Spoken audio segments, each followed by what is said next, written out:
or India, as Namaste Bharat, Namaste India, as you wish to call it.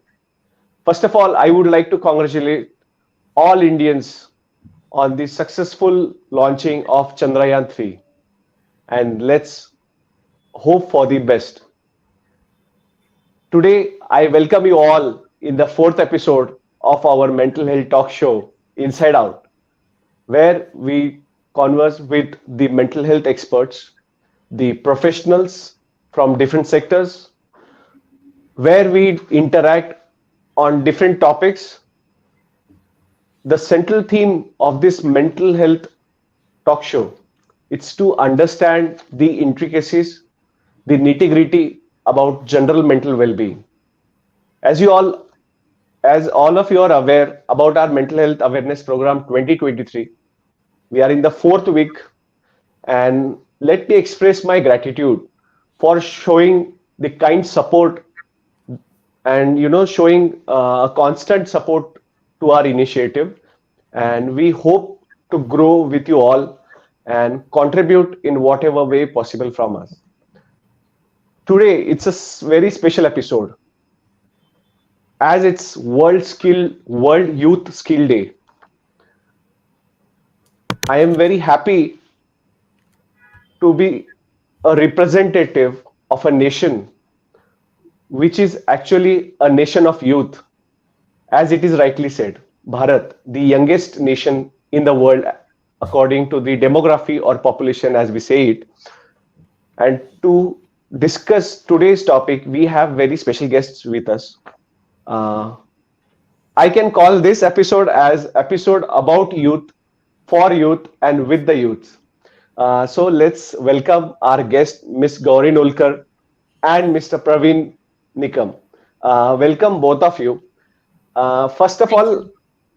I would like to come to Gauri first. Can you tell us about yourself in brief for our audiences?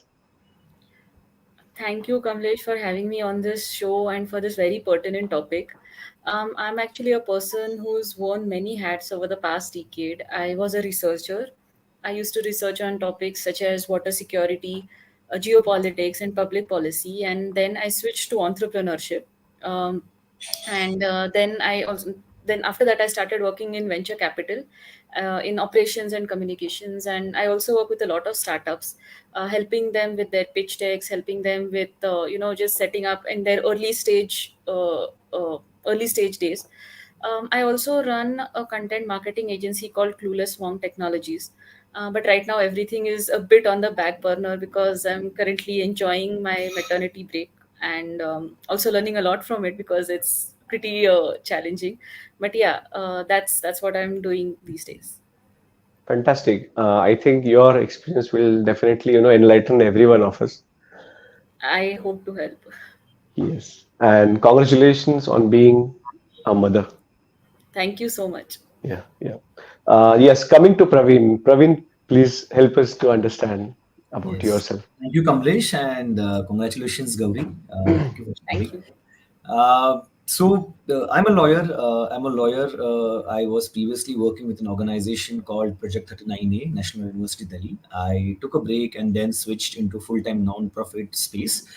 Currently, I'm leading an organization called Samata Center, which works with young people from tier 2, tier 3 cities.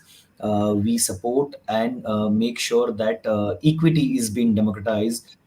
Access to equity and other educational opportunities is something that we have been working with young people. Apart from that, helping young people access mental health assistance while they are a part of an academic journey. The whole idea is that helping students understand why they learn what they learn. One. Secondly, how can we improve the learning outcomes of graduate classes? So that has been our focus. And third is making sure that people get access to social entitlement and social security schemes, specifically when it comes to scholarships and education schemes. So this is something I have been doing as a part of Samata Center. Before Samata with NLU, and before that, I was also engaged with the Commonwealth Secretariat, with the Commonwealth Youth Council as the part of the Commonwealth Youth Program, where my work was to coordinate with 8 Commonwealth countries on youth policy. And apart from that, I'm a worker. I've been working in the community as a part of Nehru Yuva Kendra Sangathan, an initiative of the Ministry of Defence and Sports, traveling in Chhattisgarh, Jharkhand, Odisha, working with local communities, understanding how they live, the challenges that they face, and then as a young person trying to find out what solutions I can provide in order to make them, in order to we all can live in a better workspace. So yeah, this is me, Praveen.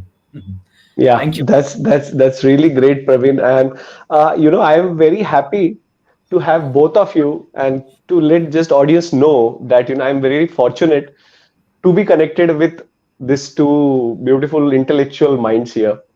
So yeah, Likewise, likewise. thank you so much. As it's World Youth Skill Day, and the theme for 2023, it's skilling teachers, trainers, and youths for the transformative future. So, let's have a little jump in the future and let's talk about what exactly transformative future we are exactly talking about. So, we'll start with Gauri. Um, so I'll speak from my experience. Yes. We are actually looking at a future where the traditional ideas of intelligence, knowledge, education, or even hard skills for that matter, are going to change, or I dare say they're not even going to exist. It's not going to be that important to be, a master at a hard skill. It's going to be more important to be a generalist. It's going to Yeah. be more important to have the right kind of people skills, to have the right kind of insights, to make the right sense of data. So for example, in school we were taught to mug up tables. Of course it's an important skill, but these days you don't really need that. Once you have calculators, once you have Google, once you have AI, but you will need to know what to make sense of those numbers. You need to know how to decide, how to take decisions, and how to bear with the consequences of those decisions, not just the good consequences but also the bad consequences. So I think these are the skills we need to look at, and for that we need to do a lot of internal work. Even as Hmm. students, we are taught so much about our external environment. We are taught so much about how things are, but we are told not to question why. We are told not to see an alternative. That whole thing ki ye aise hi hota hai, that thing has to stop. And the skill to go beyond that, I think, is going to be very, very important in all spheres of life. That's what. Absolutely. Yes. Yes. Praveen, there is a similarity between both of you, and that's you have done a part of your education in the foreign land, on the foreign land, we can call it. So when we are talking about transformative future, so does that really mean are we looking to the West or the foreign system of education or training, or we are talking about Bharat here? So, how you would like to connect with this as a transformative future? Right. There are two parts to your question. One is the role of India in terms of a transformative future. One, and second is the aspect of education that one has in India or outside India. The first part, I feel, what kind of transformative future we are looking for. We are looking for a space which is progressive, which is liberal, which is inclusive. One. Secondly, we are looking the role of young people where they're enabled to make sure that they can pursue these leadership positions in the society. It can be corporate, it can be social impact, it can be any other workspace. But in order to do that, we need to have an ecosystem which will cater to these needs of young people. And when we see the ecosystem that we have, we realize that there are certain challenges. One important challenge I feel, in order, that is a hurdle in order to have a transformative future, is we are not able to meet the learning outcomes. Whether it is a student passing out from fifth standard one, and I would say a graduate doing his bachelor's in arts, these two age groups lack in fulfilling the learning outcomes. And this is something I can share from my own lived and learning experiences. So I think improving the learning outcomes, having an educational ecosystem which caters to a holistic development of young person is important, which will only help him, her, or they to actually achieve their full potential and to pursue a career they can. And once they are able to do that, we would be in a space where we can then think of a transformative future. So I think that ecosystem is important. Then the question is, what are the right academic spaces that one can go to in order to achieve that potential? I am of the firm belief that educational institutes in India definitely have the potential.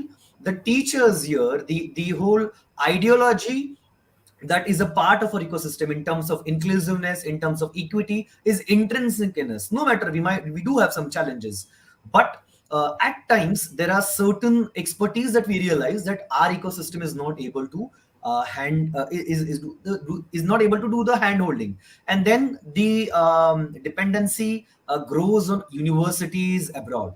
So yes, as a matter of fact, I also had the opportunity to pursue my master's in a university named as London School of Economics. I decided to pursue my higher education by the time I was 28, 29. Reason being, I thought that is the right age because I have spent along 8 to 9 years in the space doing education here and then gaining some experience. One, and in order to cater to my aspirations in the non-profit space to achieve impact, I realized this XYZ course at the London School of Economics or in JNU or in TIS or APU can cater to me. I had the opportunity to get a scholarship. That's how I landed up at London School of Economics. But yes, I personally feel India definitely has the potential to cater this to demands, and India is doing it thanks to the wonderful fleet of teachers, whether it is Zilla Parishad, whether it is in some other part of the country, who are doing some wonderful work. So yes, it's just a matter of time. By the time we have a space where equity is institutionalized, we might be in a position where we can actually achieve that transformative future that you referred, Kamlesh. Okay, okay, that's really excellent, of you. Coming to you, Gauri, being a student of economics, then shifting to geopolitics, and then coming to the entrepreneurial industry, interacting with the startups and startup founders, venture capitals. What is your experience that, according to your experience, how does this startup ecosystem is growing in India, and what are the challenges you see? I think the startup ecosystem is one of the best things that has happened to India and its economy. It is everything that we were not as a country or a society. It is innovative, it is aggressive, it is fearless, it is taking on all the problems of our country head on, something which our governments or past generations have not been able to do. Just putting it out there. Yeah, yeah. And it is bringing us in the on the world map in a very different way. It is bridging the gap which we experienced with the western countries in terms of technology and human capital. We are truly becoming a global force to reckon with, and without sacrificing what we are. You will see very few millennials. Actually, the rate of having that inferiority complex has dropped a lot. We are comfortable in our own skin because we are growing our own technology, we are developing our own people, we are solving our own problems. So I think the startup ecosystem is really, it's like a revolution, you can say. And of course it has its challenges. It's not something that's perfect. You must be reading in newspapers across news channels every day, that some company went bust, somebody is defrauding. There are problems with so many companies, which they show wrong numbers, or they raise funding at insane valuations just to know that it's all a bubble inside. All these things happen. There are a lot of stories about hustle culture where people are overworked. They're getting into very hectic routines, and they're compromising on their health. You'll hear about it everywhere, but there's no field that is perfect. So these are teething troubles. This is a field which is growing very fast, and they need support. We need to acknowledge first that these are challenges they face and not judge them about it. I see a lot of judgment, and oh, startup founders, they're very fickle minded, they are very materialistic, they are very aggressive, they are very shallow. It's very easy to say all these things, but these are very unkind things to say when you see the kind of change they are bringing. Today, from delivery boys to Stanford graduates, there's a whole class of people who are connected to each other just because of startups. We are connected to startups through consumerism, through, well, not consumerism, but through, getting all the modern amenities in life. So we need to work together as a system. The challenges are a lot. So like as we were speaking earlier, there are legal challenges. Many of them face those barriers where they just don't understand how to overcome the legal complexities. There are funding challenges. You need to have funds, you need to be able to pay salaries of the people who are working for you. It's a very very serious factor for stress. And funding is not always easy for, in fact it's not easy for most people. So it's that there's a problem of hiring the right people. Do I get the right talent? More importantly, do I get the right attitude of people who will stick with me? And most importantly, something which is never seen is that entrepreneurship and being in startups is a very very lonely journey.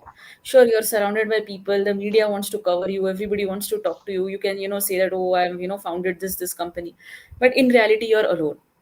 Your like after a point your family doesn't understand what you're going through. After a point your colleagues don't understand, your friends have moved on, and especially if your friends are not founders, who are they're just working in companies, they're just salaried people, they will move ahead a lot faster, at least in the earlier stages of life. So you could be in your 30s struggling to set up your startup, and your friend is already getting like a six-figure salary, he's married, he's having children, he's buying a house, he's buying a car, and you're just struggling to put up your startup. So that can have an effect on you. It's very easy to say that, oh, I'm not affected by peer pressure. No, that's not true. You are. You don't know, but you are. Your family is affected. Your parents are seeing other kids of your age go ahead and they're worried about you. So these problems, they need to be acknowledged. There are people who are breaking traditional Indian life, uh, the word I want to The use is like system, the life yeah. system. Yeah. So marrying late or not marrying at all, having kids at a later age or not having kids at all, living away from their family, probably the first generation who has lived away from their families, transitioning from joint to nuclear for the first time. These things, somebody who has traveled, the first generation who has been abroad and come back, these things make a difference. And we have we have not been equipped, most of us in our childhood have not been equipped to deal with all of this. We still don't know the consequences of this. If I decide not to marry in my 20s, that's a very different feeling than from what it will be in my 60s. How am I going to feel about it in my 60s? Am I okay to be lonely? Am I going to find a partner in my 50s? If I find a partner in my 50s, am I going to be able to live? These things need to be talked about, they need to be thought about. And when you are in the startup ecosystem, there's absolutely no time to think about all this. There's Mm. really not. I mean, you tell a founder to sit down and talk to him about, oh, how are you going to feel in your 50s? He's going to be like, bhai, I need to raise an investment in the next 3 months. What are you talking about my 50s? And he'll just walk out. So these are the challenges which we need to understand. And instead of judging people by saying, ki, oh, look at their lifestyle, they don't know how to live. Don't say that. Just validate that these are problems, these are issues we need answers on, and we need to find these answers collectively. Okay, okay. That's so, elaborative way you have explained, and it's really It's just the important. tip of the iceberg. I know, and being whenever I read about startups or youths coming out, that startup has become a trend. I would like to say here, and somewhere that's also affecting the mental health directly or indirectly, we Absolutely. can say. Directly, absolutely. Yeah, yeah. So, Pravin, coming to you, you have been in the international exposure for a good amount of time, and then you are actually dealing with the marginalized communities in India, or Bharat as we call it. Interesting thing is that when me and Gauri were interacting, chatting, so she just asked, when we are talking about Bharat, is it actually the semi-urban and the rural part of India we are talking here, or in general India? So I think now it can be Bharat or India, as we would like to call it. So in general it can be whole Bharat. So we are talking about leadership among youth. So what kind of environment, or how to effectively promote this leadership qualities among youth to build a stronger mental well-being ecosystem? What's really necessary? Right. Yes, I mean, two important things, Kamlesh. One, it is important for all of us to create spaces which will give opportunities to young people to explore, to pursue their passion, to pursue their dream. One. Secondly, engagement with young people from different verticals. I would say whether when it comes to communities, when it comes to an individual, and when it comes to institution, these all three stakeholders play a very important role. When we talk about institutions, we live in a country where there are two formal youth organizations structured in a very fantastic way, and I've been the beneficiary of both. One is National Service Scheme (NSS), another is NYKS, Nehru Yuva Kendra Sangathan. I had the opportunity and the privilege to be a volunteer at NSS and then at NYKS, and trust me, I got a wonderful grooming in my early days as I entered Pune in the year 2011. Whether it is working with young people in academic spaces, formal spaces, or working with young people who couldn't pursue education due to some challenges but want to contribute. I had the opportunity to travel outside Maharashtra, see how large our country is, understand different cultures, different traditions, understand different faith. So this interfaith, intergenerational training happened to me while I was a part of an organized institutional structure like NSS and YKS. But if you see the current stature of these institutions, then there are certain challenges. So maybe as a community, as citizens, it is important that we uphold the independence of these institutions and help them grow. One, when it comes to community level, can we also, as a community, support young people who are now a part of different workspaces? Whether someone is, as Gauri rightly said, whether someone is leading a startup, or someone is trying to initiate a social venture or a non-profit organization, do we have the spaces which are supporting them? We do have some spaces, no doubt. But at the end of the day, one very important aspect is the support that is required, not the financial one, the mental health support. I think that lacks. The first hurdle that all these young people face is ridiculed. They are being ridiculed for doing something which is out of the box. They are being taken for granted. Their impacts are not being taken seriously. So maybe one thing that as community we all can do is just provide that important support so that one can actually do what he, she, or they wants to do. And at an individual level, it I believe it is also important for every young person, rather than being dependent on the community or the institution, what we as an individual can do to help us grow. What is important for us in order to make that one shift ahead in our journey towards fulfilling that leadership potential. I'll give you my example. I dropped out of engineering. I had my own, and I'll talk about it later, that I survived depression because I was being judged that कि यार ये लड़का engineering नहीं कर सकता, ये क्या करेगा life में. So that was a big hit to me, to my self confidence, that शायद से यार मैं कुछ नहीं कर पाऊंगा जीवन में क्योंकि मैं engineering नहीं कर रहा हूँ. And then making a shift to a city like Pune, starting a new slate where there was no one knew my background, so I always had an opportunity to start fresh, and I could connect with young people, pitch my idea that yes, we need to be a part of collective, we need to collectively change the system, and then I was able to grow. So as an individual, it also depends on you, that you have to take care of your own self. You will have to look for opportunities within the space that will help you grow. You will have to look for mentors. No one is going to come to you and to mentor you, so you will have to find your mentors. You will have to connect with other people, understand their journey, learn from them, take the positive, leave the negative aside, and then plan your journey. So I think uh, the leadership journey for any young person will be at the individual, community, institution level, and at the end of the day it will depend on our own how do we perceive this journey in the long run to fulfill the leadership question. Okay, yes.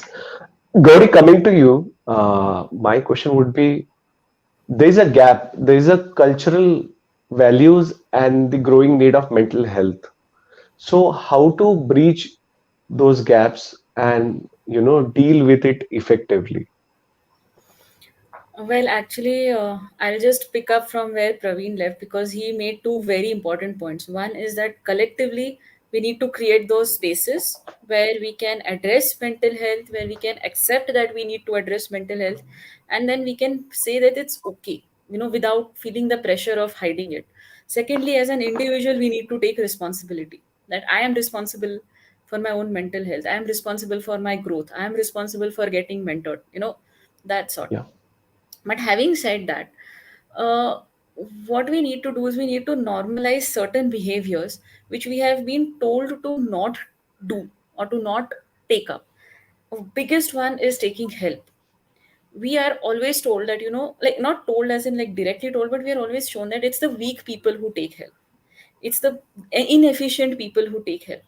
In our education system, we are punished for taking help during examinations. What is copying basically? It's just taking help. But real life doesn't work like that. Real life works by helping each other and taking help. As humans are fundamentally meant to live together. We learn in school, I think one of the first sentences we learn is man is a social animal. What do you mean by social? It means interdependency. So we need to normalize that. We need to make it possible for people to take help without feeling ashamed, or without feeling that it is hurting their ego, or without feeling like a failure. So that is something, and I think that happens needs to happen at a collective level first. Because no matter how confident I am of myself individually, no matter how much I think that, oh, taking help doesn't make me a weak or a stupid person, if the person in front of me feels that, he's not going to help me. So that is something which we need to do collectively. We need to speak more on these things. We need to reward taking help. We need to teach people how to take help from whom. So this is something which we need to normalize. What we also need to normalize is speaking out, is being Yes. okay with being vulnerable. Again, being vulnerable is taken to be a weakness.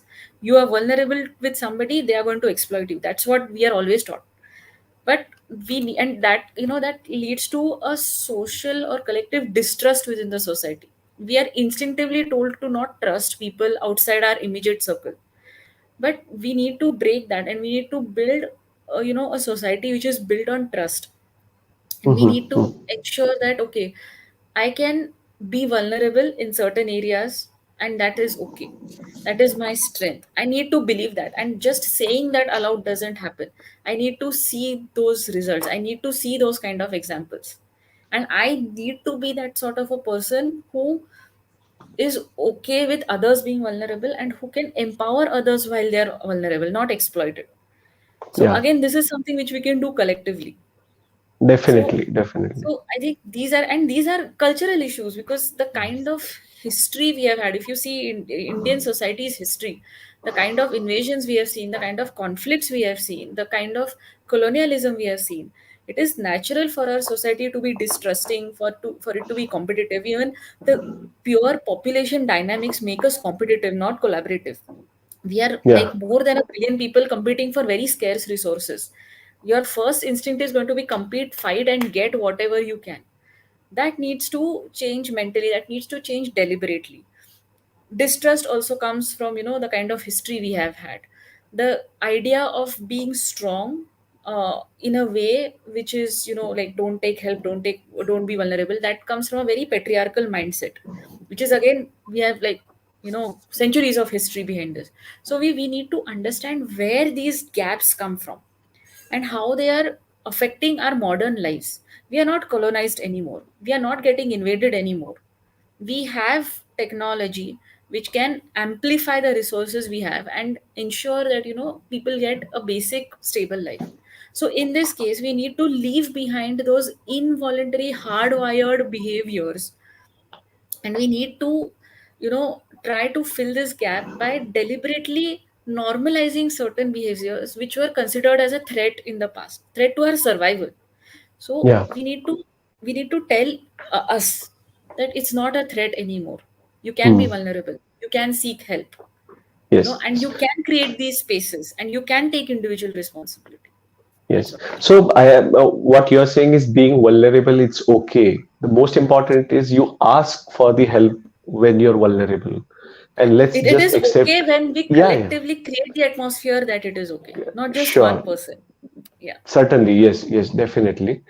Praveen, when we are talking about students or children, there is a word always, synonymous to them. It's the future citizens of the nation. Right. But the most important role played to develop those future citizens is of teachers. Right. And I know you have worked with skilling teachers in different parts of India, and you have seen the teachers abroad. Why, what kind of skilling we are talking about for teachers, and why is it really important? Right. So, uh, due to different engagements I had in the non-profit space, I had the opportunity to work with teachers. I had the opportunity to also conduct sessions for teachers, specifically from Zilla Parishad. And trust me, I can say this that all teachers are doing some wonderful job. Specifically, teachers in the Zilla Parishad are working hard to make sure that they reach out to everyone who do not have access to education. Right. So what kind of trainings and sessions we were engaged in? So our sessions were, of course, focused on the pedagogy, no doubt, but one of the major aspects of our sessions was on social emotional learning. So SEL played a very important aspect, but the whole idea was that how can we make sure that the teacher becomes a central hub in terms of creating that school, or a teacher who can literally transform the leadership of the that one particular school, a teacher that create a safe space for all students, a teacher that can actually make sure that mental health is being a part of the academic syllabus, that because they already they have to cater to 60 students in a classroom, a teacher who, while in a Zilla Parishad, caters to a multitude classroom. You have a student from second standard and fifth standard sitting in the same class, and you have around 40 and 30 students. And how do you manage them? A teacher will play the role of providing them all the resources. So yes, the teacher plays a very important role in the school ecosystem, and specifically our small experience of working with Zilla Parishad helped us understand the role they have been playing. My learnings, when I try to compare this with other academic spaces I had the opportunity to work with, I somehow unfortunately couldn't engage with the primary and secondary school teachers in UK while I was doing my masters, but I did get an opportunity to work and understand how the professors work in universities. To be honest with you, trust me, I still feel our professors and teachers are doing a wonderful job in terms of catering to the needs of students. There might be some institutional challenges that differentiates us with them. When we compare the academics in UK, I think mental health, mental well-being is now a part of their curriculum, is a part of their structure. So as a student, if I have challenges in fulfilling my assessment, or let's say if I have challenges in fulfilling my exam, that I can reach out to my professor and tell them that I'm sorry, due to some unforeseen incidences, or due to some mental health pressures, I'm not able to fulfill the assignment. The teacher will give you a permission to extend your date of submission by 1 month. You have to have around 3 weeks or 1 month extension as a part of the process. But that is something, if we try to do in our academic space, when I go to my professor in my graduate ecosystem, though my professor understands my challenges, though my professor wants to support me, the professor says, Praveen, I totally agree, but I am helpless because the system doesn't allow me to give you an extension just because you're going through a mental trauma. I think that's a major challenge and the difference that we have when we compare to other ecosystem. Whereas in our case, the professor wants to support the student, but the institutional challenges creates hurdles for the teacher to support the student. So that is one important aspect that I see, which is different. But no doubt, the teachers are doing a wonderful job, and maybe as community as well, it is our responsibility to hold our policymakers accountable. That why are not they given the freedom to teachers to implement the right kind of academic spaces that they want to implement? Why are not we holding our elected representatives, that why you are not making social emotional learning a part of the academic syllabus? So I think these are the right questions that needs to be asked rather than we ask our teachers what they are trying to do, is what I feel. Yeah, absolutely, absolutely. Gauri, coming to you, we are now seeing there are incubation centers coming in the educational spaces. Even in the school level, we have seen in the national capital like Delhi, there are innovation labs. I they are termed very like tinkering labs, something like that. So ATLs, yeah. yes, so we are learning different skills that can be technical skills or computer languages or some other technical skills needed for the innovation, but we are not yet talking about necessary life skills. A very small example of it is a decision making and problem solving. This is a basic life skill which has a bigger impact on your own mental health, overall mental well being, and your interpersonal relationships. So, how much is it needed life skills in the incubation centers, and what changes needs to be done as you, someone who is interacting with the startups? So I don't think that the incubation centers or the tinkering labs are meant for this purpose. Their purpose is very fixed. It is to foster specific innovation, curiosity, questioning, those kind of skills in certain areas. That can be Yeah, science, that can be maths, that can be hands-on physical stuff, which is also extremely important, by the way, and that is also very necessary for your mental health. The more hands-on work you do, it does impact you mentally in a positive manner. But when it comes to life skills, when it comes to skills of thinking, processing, yeah, deciding, and the resilience to ride through whatever consequences that arise, that I don't think can be limited to a tinkering lab or to a center or to even a school. I think that mhm, is something which we need to start with parenting. As as parents, we need to give our children those micro situations where they can take decisions, instead of just putting them into some clothes and rushing them outside. We can ask them, do you want to wear the red dress or the black dress? Make them take a decision. you know uh, let them decide. If it's cold outside, let them decide which kind of sweater they want to wear, and if they feel cold when they go out, then you can tell them that what you wore was not enough, you needed to wear more clothes, more layers. So create these kind of situations. Parents need to do that. What the traditional Indian parenting method is, we take all the decisions for our kids. Our kids are dependent on us for a very very long period of time. That needs to change. In schools also, in during regular school hours, the whole emphasis on blind obedience, expecting the child to be quiet in one place. There's this phrase in Marathi, "हर हाताची घडी तोंडावर boat." That expectation, I feel, is not natural. That's not how kids are wired.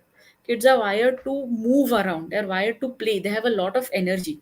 We look at the energy in kids in a very wrong manner. We all complain about it. Yaar, isme bahut zyada energy hai. That's not a wrong thing, it's a good thing. And if you don't have that kind of energy, it's a statement on your fitness. It can't be something that's wrong. So we need to change these ideas that a kid has to sit in one place for 7 hours straight, keep quiet, shut up and listen to you. No, this will not help them become curious. This will not help them take decisions. This will not help them think and live a free life. This will stunt their growth. And we will not, like, years later, like, you might see somebody who's extremely introvert, somebody who's not able to take decisions, somebody who's very scared, and maybe 30 years, 40 years later, if you think enough, if you dig deeper, you will find those traces back in their childhood. So definitely. the kind of atmosphere we create for kids to Mhm. grow and become adults who can take decisions, who can be curious, who can be, offbeat, and who can live proper lives without, just following the herd mentality, without just living a vegetable life. We have to bring that out, that environment out of those labs, and we have to understand that it has to be all around children, not just in schools, not just in the house, not just in any lab or any center. It has to be all around them. We have to live it. Our generation Absolutely. decided it first. I agree that most of us did not get that kind of a lifestyle, but think of it this way: just as our parents broke the poverty trap, they were the youngsters in the 90s when India, privatized, Yeah. and they got those jobs, they got those kind of, salaries. They broke the chain of poverty for a lot of families. That way, we have to break the chain of, this kind of parenting or this kind of lack of innovation in our lives. Yeah. I Yeah. think it's our responsibility as millennials. Absolutely. Absolutely. Pravin, I know personally, I know you. I have not just heard, I have seen the struggle you have done, what kind of background you're coming from, and what stage you are at right now. There, I'm sure there would be a lot of ups and downs in your life. So, if you could share some insights from your own personal life, what challenges and how you actually dealt with them. Right, right. Uh, I think this question also relates to what Gauri was mentioning about parenting. Migrating from Satara to Pune when my parents are looking for a job, figuring out that okay, fine, somehow we can provide our child an education. They do that. They face their own challenges because of the place where my father was working. He was not getting his salaries. The company had bankrupt, and then those were the challenges. They still continue. I work part time, and I end up going into an engineering college. Second year, I realized this is not something I want to do, and I want to switch. And this is something I share with my parents. They agree, fair enough. You want to switch, go ahead and do that. Imagine my parents who come from a rural background and having a clarity कि भाई जो करना है करो, ये ठीक लग रहा है ना, ये कर लो. सेकेंड ईयर में जाके बच्चा बोल रहा है कि नहीं करना engineering. So that was a huge shift. But I got a biggest hit in my life when the people around me started questioning my decision, and the people started blaming my parents, making them feel guilty about the decision that कि यार तुमने बच्चे को इतना freedom कैसे दे दिया कि वो इंजीनियरिंग छोड़ना है. आपका फाइनेंशियल एक पूरा इकोसिस्टम देखो और आप बच्चे को बोल रहे हो इंजीनियरिंग छोड़ो. So that was the worst phase I feel I as an individual gone through, where young people or students and friends whom I grew stopped talking to me. And that was a big challenge just because I was not part of an engineering degree. I was just because के engineering नहीं कर पाया. So that labeling, which was maybe psychologically, it stayed with me for a long time, had a deep impact. The way I was feeling, the way I was acting as an individual. It took me a good time to realize that, nahi yaar, matlab, it's not that identity that I'm known with. I have a different identity, and it took me time to come to a new city to be in a new space where I could improve my self-esteem. And then things changed. I was happy in the work I was doing. I was pursuing a degree which I liked. I had the necessary support with my parents. We had our financial challenges, but we made sure that we collectively address it. And that's how I was able to pursue a career which many initially ridiculed as well. My friends, I'm in a new space. I'm learning. But yes, I think that one instance where if I would have not taken a decision to shift to a new city, I think I would have struggled all my life, being a part of a labeling that I was being done by the people I was around with, by the people who were a part of the community I was living, that ये कुछ कर ही नहीं सकता life में क्योंकि engineering नहीं कर पाया तो करेगा ही क्या जीवन में. So I think yes, that was the biggest hurdle. But I think my self esteem, the way I see myself, the way I realize that what I am doing is right, and the most important thing, what I am doing, and then what is the outcome that I'm trying to achieve. I feel fortunate enough to meet the right people early stage after this trauma that I had to go, where people helped me understand that Praveen, please rethink why you're doing what you're doing. I initially ventured to do UPSC and MPSC, and it had other challenges. But I realized this is not something I need to do. And I shifted my whole base on working in the non-profit space. I had challenges there as well. But the people I met, the mentors I happened to work with, helped me understood that Praveen, this is a long journey. So please don't conclude. Please believe in yourself.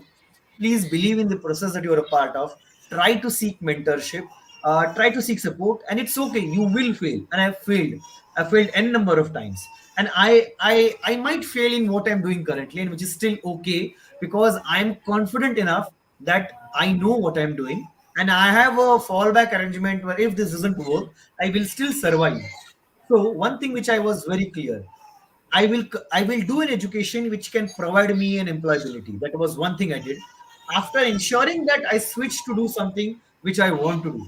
It might not pay me the way my profession. Pravin, can I just? I'm sorry to interrupt. Gauri, do you need to take a break? Like, go 1 minute. I think your kid is crying. Yeah, but thankfully my mother-in-law is there, so I don't have to worry. Okay, yeah, then it's fine. Pravin, I'm so Yeah, sorry yeah. to interrupt. Yeah, Great. No, No, no thank you problem. so yeah, much, Kamlesh. yeah. I think so. These were the challenges that I faced, but I would say there are many students who do not even get the privilege that I had. I happened to be, as I was doing my journey, I was living in a city. Imagine all those young people who are living in rural areas. Imagine all those young people who come from marginalized communities, who might not have the privilege of going to a good college in Pune city or having the right mentors. What are we trying to do for them? Is the government space doing something? I hardly see any intervention happening. In my reading, I have not seen any specific intervention. And maybe as young people who are trying to make life better for others, I think it is important for us to take ownership and provide the necessary support. In my life, the major hurdle was concerned with my mental health and a situation in my academics. I'm sure there are worst situation as compared to me that others are going, and I feel it is my responsibility to provide a small space where they can improve and accomplish the work you have been doing, the work that Gauri has been doing. I think we all are trying to provide that spaces that will help people overcome the challenges. And I think it all boils down the way we see ourselves. And if we can help Absolutely. someone on that particular aspect, I think we can achieve a greater impact in the long run. Agree. Yes. Thank you. Thank you. Uh, Gauri, coming back to you, you're into media also. What kind of positive impact can media and technology make on mental well-being, and how actually media and technology can be used to promote positive mental well-being? So I'll go with technology first. That's because when I was working in venture capital before I took my break, I saw a lot of mental wellness startups who are using technology, who are building ingenious apps with very well thought features to help people, with their mental well-being, and to help people deal with mental crisis. Of course it cannot completely overcome the need to see a proper counselor or a psychiatrist, but these things help. So technology can definitely be personalized and as at the same time scaled up to ensure that people's needs can be met in a very safe manner.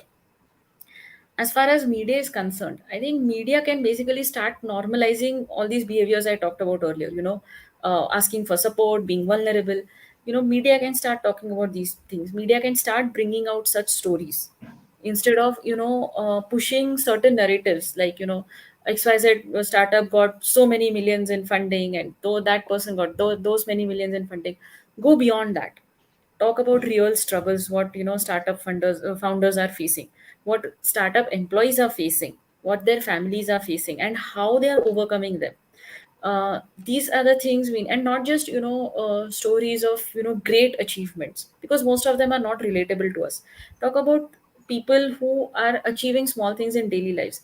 I will feel more secure to and more relatable to a person who is just a few steps ahead of me, not somebody who's at Elon Musk's level. So I need to hear those kind of narratives, and the media has to be very conscious about what impact it is making on its readers.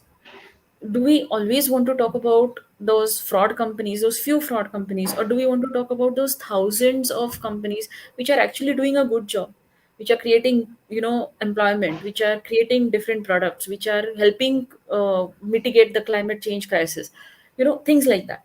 So I understand the media has its own business equations, it has its own commercial interests to look after, but there can be a balance.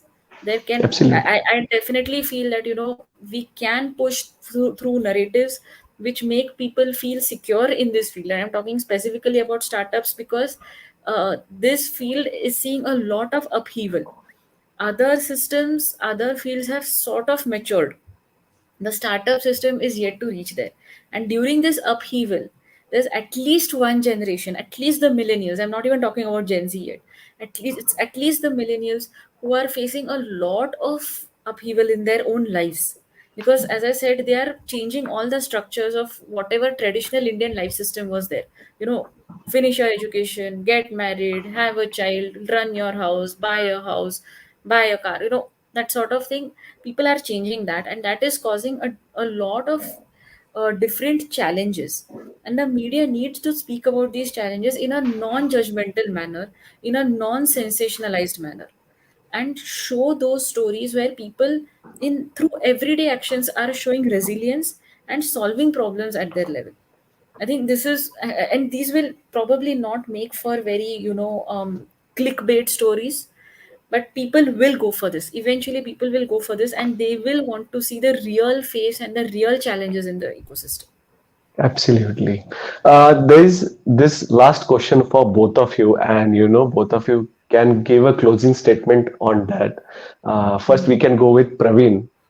As an advocate of youth empowerment, what advice you would give to all those youths out there on this World Youth Skills Day to destigmatize mental health issues or general mental well-being?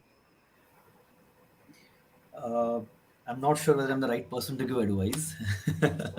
But yes, as a student myself, and as a young person myself, I can share from my learning experiences. I think uh, to destigmatize mental health, I think it all relates the way we live our life. Can we pursue our passion? Can we do everything that is required to pursue our passion? One, can we educate ourselves? Can we seek for opportunities which are there? Can we seek for mentorship?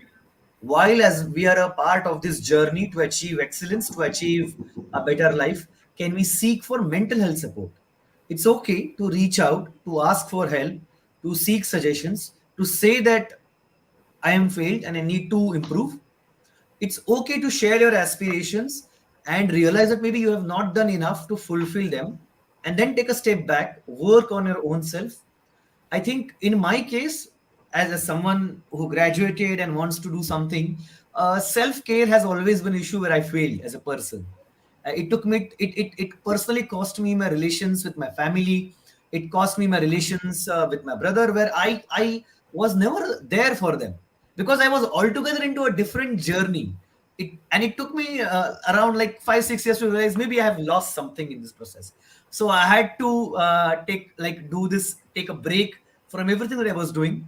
I spent around 2 3 years just with my family, away from everything, and correcting that relation first, correcting that relation with my family, correcting that relation with my own self, and spending more time with my own self. Kamlesh, I follow this whole uh, process of silent time. Like Yes. I spend around 15 20 minutes every day. It took me literally 2 years to understand what silent time is all about. By the time I realized, okay, fair enough, this helps me. And I'm able to connect with myself in a better way as compared to what I was trying to do before. So I think these are certain important learnings I had, and maybe this will be a simple advice to all my fellow colleagues who are in this journey, who are facing challenges. Yeah, and I think we all in a different life journey. It is important to trust the process, and I'm sure that whatever we achieve, we definitely have the potential to fulfill it. Thank you. Yes, yes. Gauri. I'm still listening to that silent time thing. It is. I'm feeling just like, I would really love that.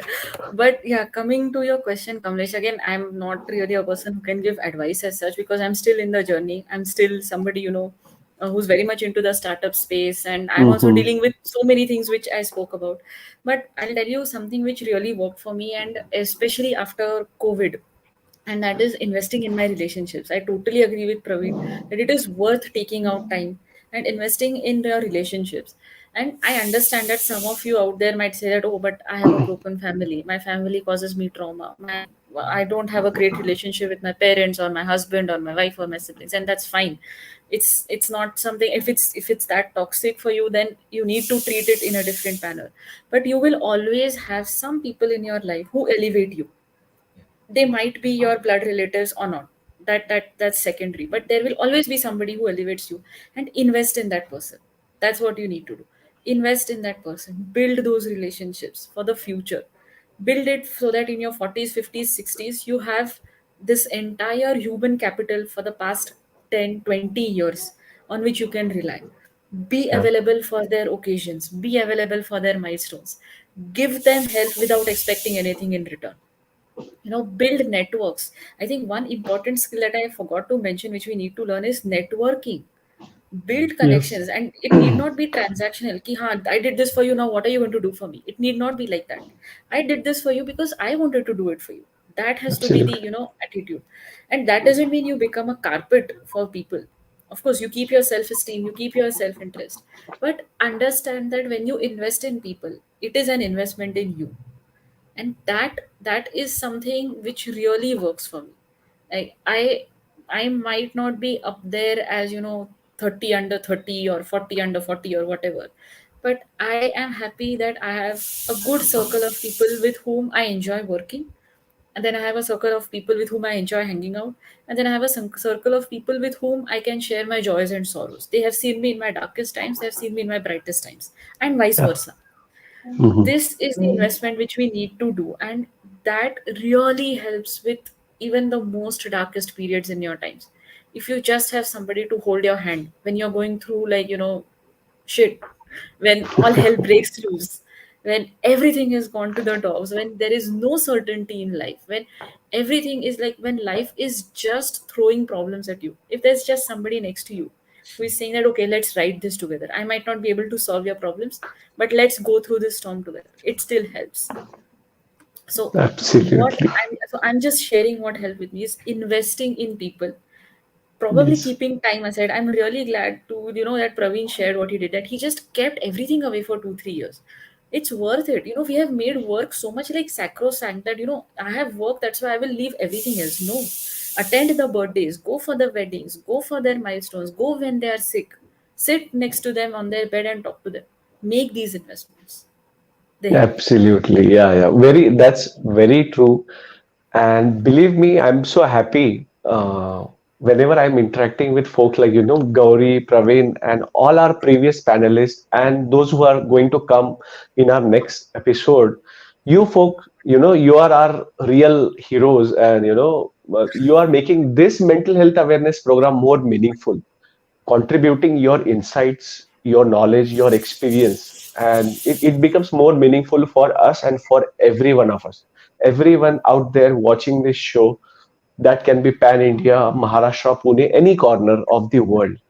So I really appreciate that you took out a time out of your busy schedule being a mom, and Praveen, you already have a next assignment very soon. So thank you for being here on the show, and thank you to all the audiences, who are actively participating, sending out their questions, and we can making it more meaningful again. So see you all very soon again in the next episode. Till then, keep supporting this initiative, Mental Health Awareness Program 2023. Thank you so much. Namaste. Thank you for the opportunity. It's been an Thank honor. you so much. Thank you. Thank you Yeah, so much, yeah, Kamlesh yeah. and Gauri. Thank you.